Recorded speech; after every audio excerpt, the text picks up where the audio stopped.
Welcome to the Midlife Happiness Project, where we share inspiring stories to bring some happy into your life. Have a pretty good day, oh yeah, have a good day. Welcome back to the Midlife Happiness Project. And today I have another wonderful guest. It is Mike, and I just am getting to know Mike now, and he's a fascinating guy, and he's got a really, really interesting sort of story to tell us about the thing that he's introduced to his life that has not only introduced happiness to his life, but it's sort of led to other interests, one thing leading to another. And it's really just very fascinating how one thing can kind of lead to other dimensions of happiness in your life. And so on that note, welcome, Mike. How are you?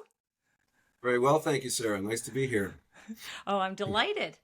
Well, Mike has a daughter, and she's grown up and moved away, and him and his wife are happily married, and we have another Canadian, and he's here to talk about, again, his thing that he has mindfully, consciously brought into his life that's really added some happiness to his life.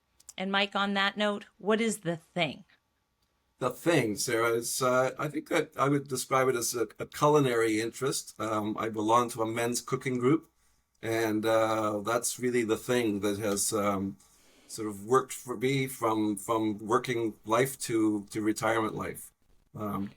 So just to back up a little bit, we worked, both of us had businesses in Ottawa, in Canada, and we had the opportunity to sell those businesses early on. It was early retirement, really. It wasn't a planned thing, but I was 52, so that's quite young to sort of change tacks.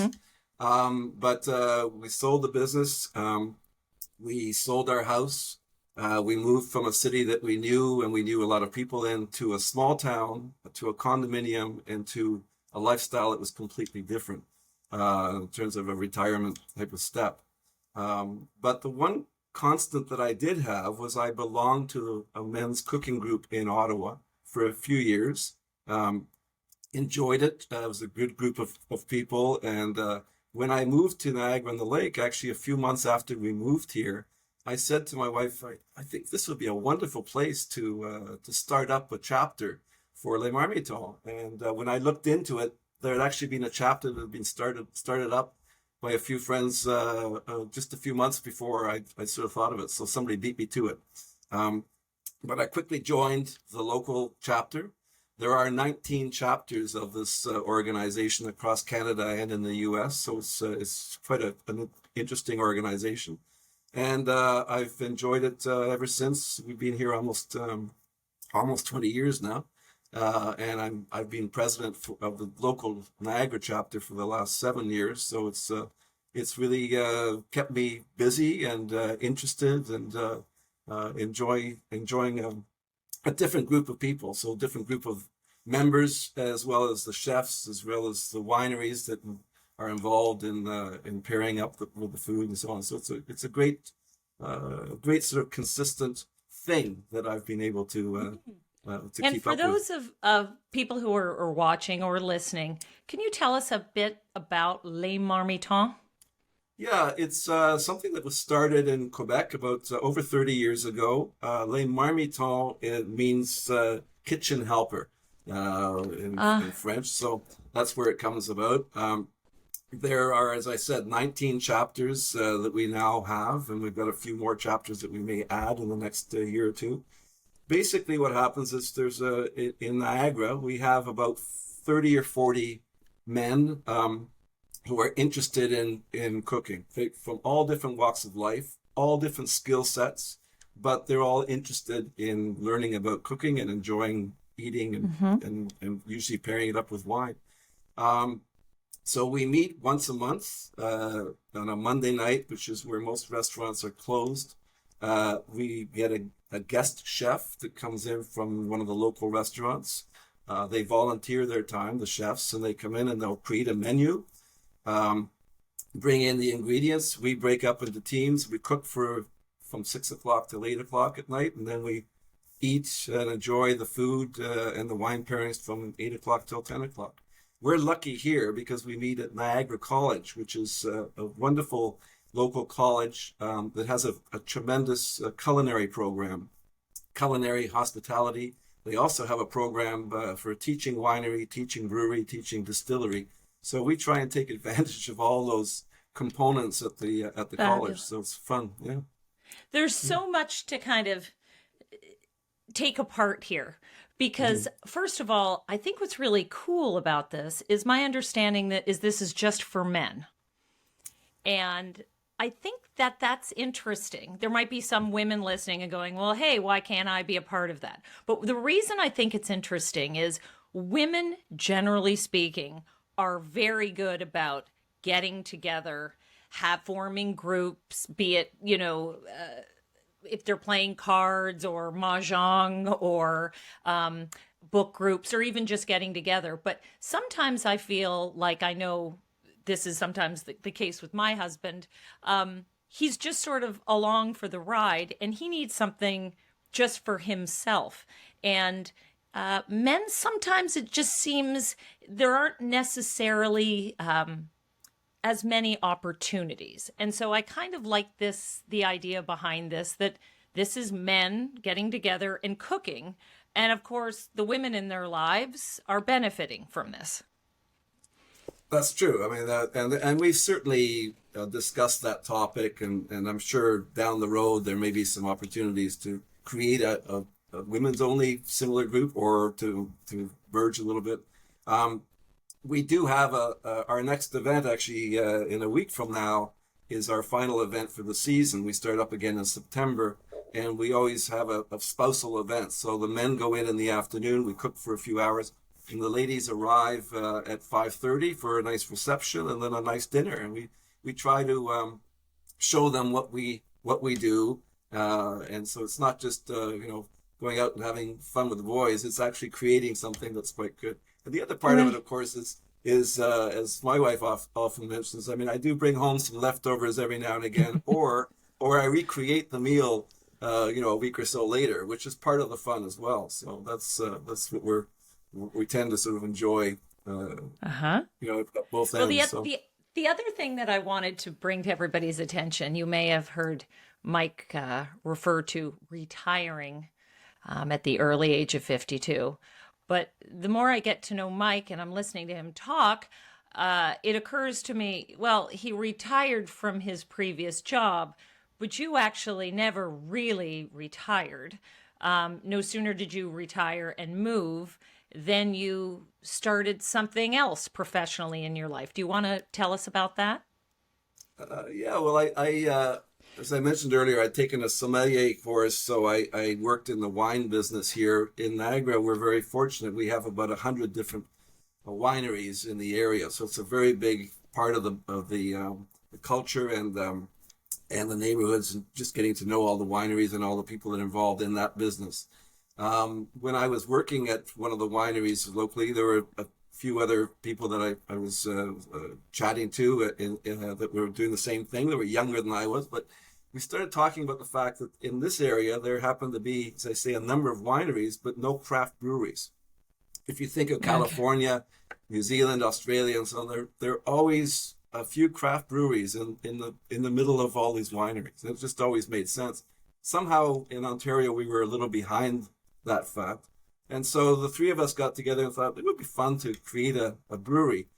Obviously, it took a few years to get the business plan, get some money together, find the location, go through the whole process of creating a new business, and particularly a new business that involves alcohol, production of alcohol, and the sale of alcohol. There's a lot of red tape involved in that.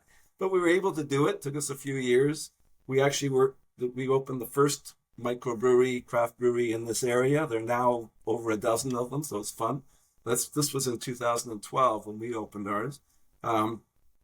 As I mentioned quite often, I stayed on for a few years after I helped to get it up and running. the novelty of lugging the 50-liter kegs around at my age quickly became something that I wasn't as interested in. So I sold my shares back to the younger partners, but I still drink and promote the product, and it's a lot of fun. It's nice to see it doing well and see the other breweries doing well, and to go into most of the restaurants and bars in the area and see that particular beer. So it's fun. Yeah.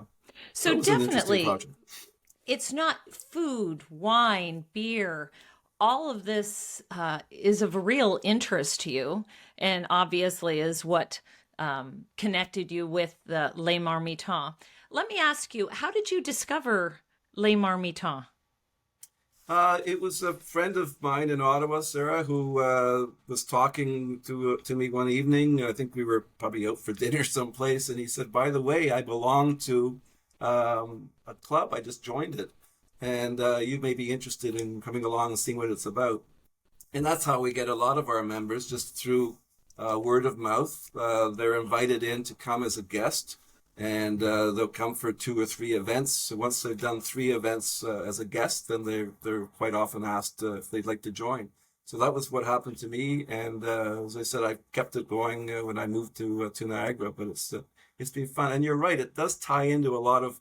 I mean, traveling for me is also a big part of our lives. We've enjoyed, lucky enough to enjoy some good trips. We tend to go away for 3 or 4 months at a time. So Italy for 3 months or Australia for 3 months, and Oh, wow. becoming immersed in those kinds of things.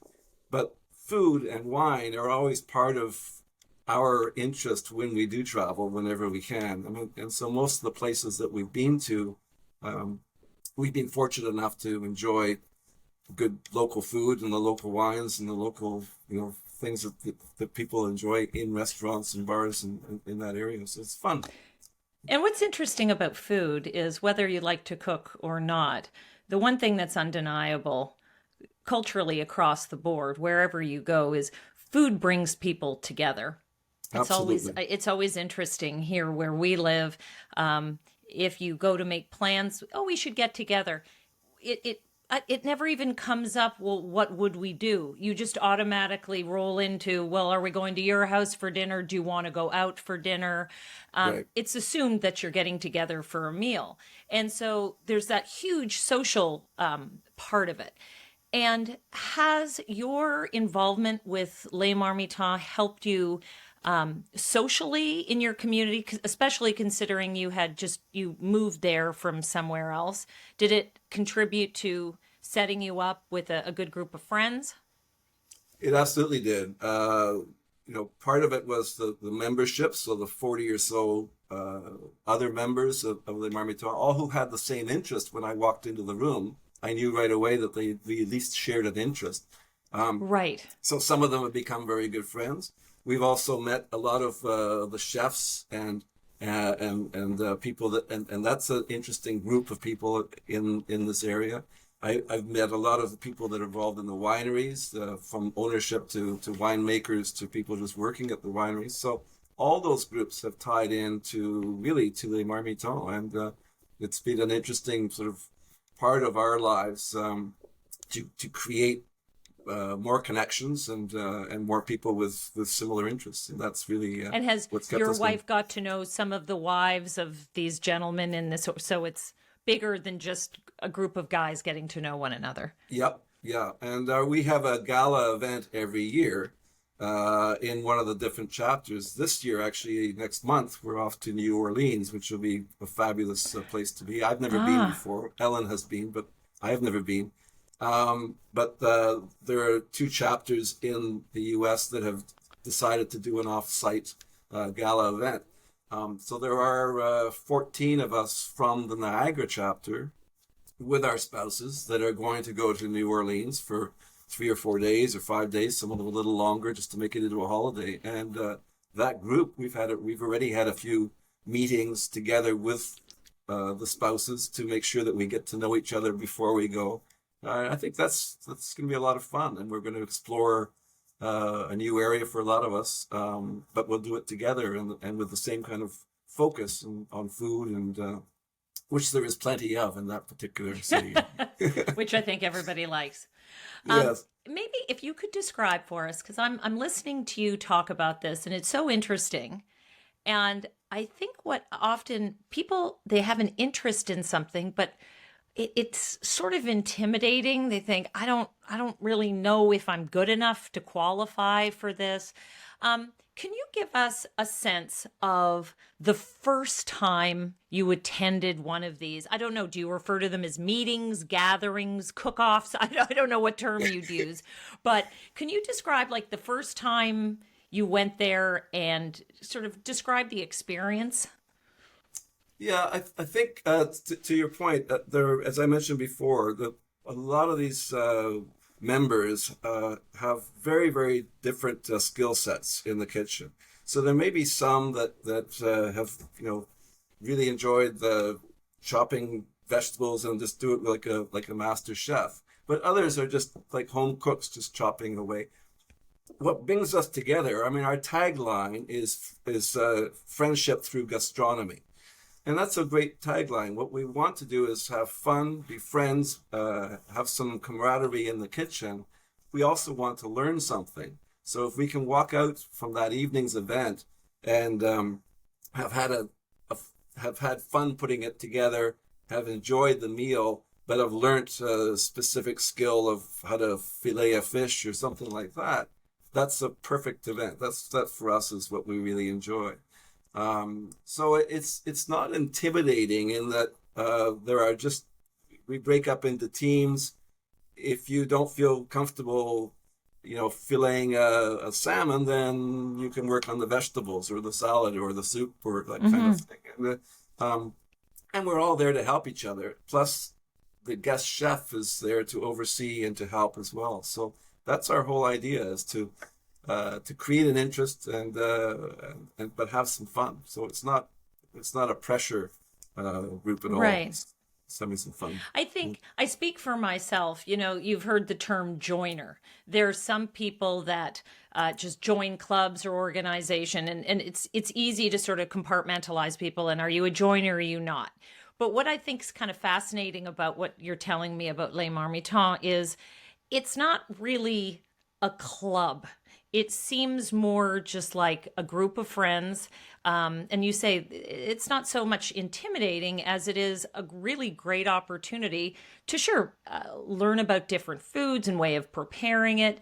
But also meeting new people without maybe the kind of the social construct that goes along with sort of joining clubs.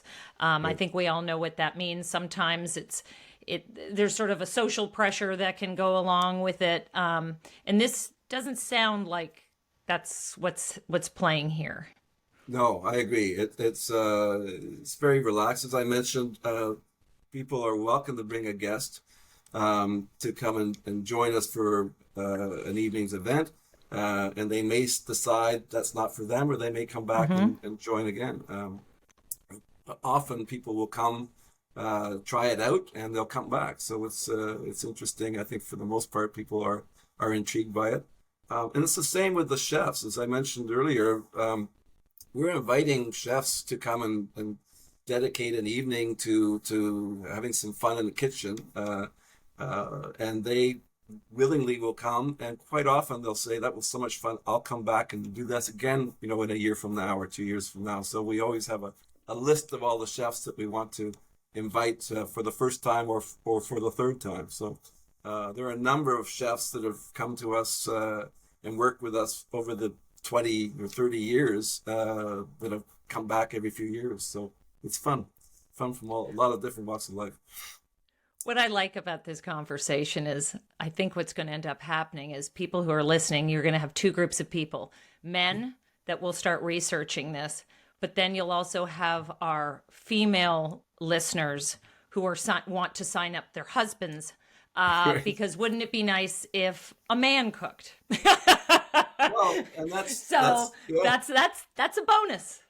That's a big part of it. I mean, I do virtually all the cooking at home. My wife loves that. She helps to clean up and she helps to prep with me. But and a lot of us are in the same boat. We tend to do most of the cooking at home. which the wives love.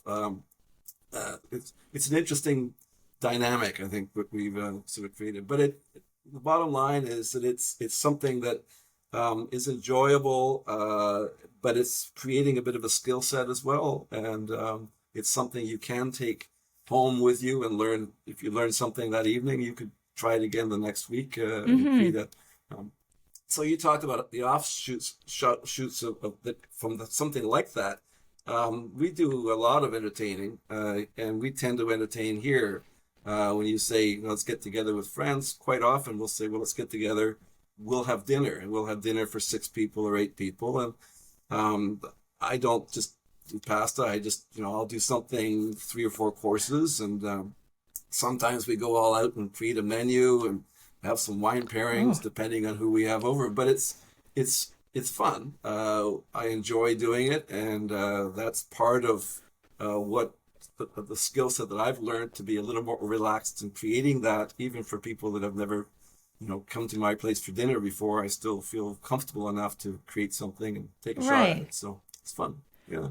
Well, I think it's great. I mean, you are in a fortunate position in that you've always had and known that you've had this real keen interest in food and wine. And for those people watching or listening, I think, they may say, well, I guess I'd like to try that too. And obviously we would encourage anybody to give something like this a shot and do your research. Absolutely. But I think the other interesting takeaway is that you tried it, it worked out, and now this is a big part of your life and something that you really look forward to. And I think for people out there, it doesn't necessarily have to be cooking. It could be gardening. It could be any number of things. But it's worth trying. I mean, it certainly can't hurt you. And everybody is looking for something that they can get excited about and really sink their teeth into and learn about it. And to a certain extent, if there's things you've been doing your whole life, that's fine and well. But when we're in this unique time of our life where let's try something totally different. And like you say, let's just see how it goes. It works out, it doesn't, but in all likelihood, you're going to meet some people along the way, have some laughs, and there's always a pretty decent chance that it'll stick. Yep. Yeah, and there are a lot more places now, Sarah, that will when you travel to most places in the world, there are opportunities to have food tours of the markets or to learn how to make a pasta dish in a little restaurant in Italy or something. Lots of those opportunities, and those are things where, if you have at all any thought that it may be of interest, it's a great way to start off, to say, look, let me try that. And if you try something like that, even on the cruise ships now, they have, culinary evenings and so on, where you can go and learn how to make something in the afternoon and eat it that evening. I think it gives us more opportunity to try those things. As you pointed out, it's not for everybody, but if it's at all intriguing, those are great ways to try it and start it.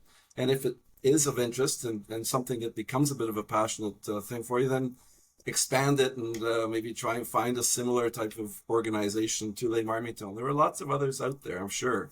This is one that I've known for some time, and it seems to work for me. But there are great opportunities to pursue that interest should you have it, I think. Yeah. This has really been very interesting, and I will tell you honestly, I will be pushing my husband to pursue something like this. That would be lovely on many levels. But we really appreciate having you as a guest. And interestingly enough, despite having all of these interviews, you are the first person who's discussed something culinary, which is really quite fascinating, because it occurs to me, whether you like to cook, everybody likes to eat. I mean, to the point where, and by the way, I'm included in this, I tend not to travel to places if we know the food isn't going to be any good. It's that important. Sure. So I know that a lot of people can relate to this and will be interested in in sort of pursuing perhaps Les Marmitons, or as Mike was saying, there's certainly different avenues, different ways of pursuing this in your own life. But his story is certainly an interesting one, and I encourage you guys to, again, look into it, check it out. Who knows? Everybody likes food and wine. So anyway, thank you, Mike. I really appreciate it. You're very welcome, Sarah. It's very nice to chat to you. Absolutely. Okay, well, thank you again for joining us on the Midlife Happiness Project. And I guess for some of you listening, you may want to start getting cooking. Anyway, all the best. We'll see you next time. Well, I think Mike had a lot of interesting things to share. And like I say, he's the first guest we've had actually that was part of any kind of culinary group. And I think that's really interesting. And Mike's experience touches on two really interesting elements that I sort of want to dig into a little bit. So I did a little research. And it turns out that this example of men doing the cooking at home is actually part of a larger trend. As a matter of fact, over the last 50 years, the percentage of men cooking at home has risen significantly. In 1965, only 29% of men reported they actually did any cooking at home. And now, the percentage of men is around half of all men in the United States. So that's pretty amazing. Now, obviously, it goes without saying that pretty much every woman does a whole bunch of cooking. But that said, I think it's great that men are starting this trend. I'm all for it. But the other element that Mike touched on, which we were talking briefly about, is this idea of male friendship. And Mike had mentioned the motto of this culinary group he's with, Les Marmitons. And the motto that he was referring to is friendship through gastronomy. And research has shown that men and women, as we know, approach friendship very differently. And a recent survey asked men and women if they shared personal feelings or problems with a friend in the past week. And not surprising to us women, 48% of women said, yeah, where only 30% of men claimed they did. And to me, that number even seems quite high. And according to researchers, male relationships tend to be more shared activity focused rather than more intimate face-to-face relationships that women tend to have. Activities like, well, Mike's cooking group, or in my personal experience, my husband, he's part of a hockey group, so he can kind of relate in that level. It gives guys the opportunity to bond with other men in a way that's low pressure, but still really gratifying. And I touched on this with Mike, right, in that women are always meeting up for coffee or going to walk their dog or cry with each other, laugh. And that happens all the time. Men, that's not something that happens with great frequency. So if you can create an activity, be it through sports or in this case, cooking, it's a great opportunity for men to bond and create friendships. So on that note, I'd have to say that I'm going to pour myself a glass of wine and I'm going to let my husband do the cooking tonight. Until next time, thanks for joining us for the Midlife Happiness Project. It's a good day.